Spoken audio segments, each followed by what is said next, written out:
On US 395 at about milepost 10, south of Canyon City and John Day right now.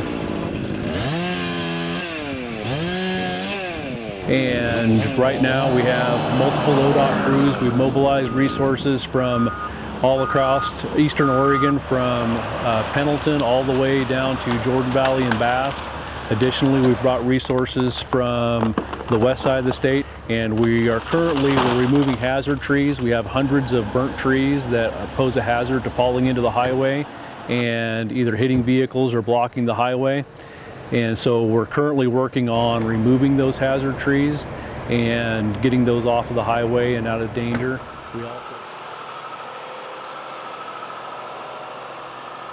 We also have guardrail and multiple signs that are damaged. We're currently in the process of putting together contracts to have that repaired so that we can get the highway reopened to traffic.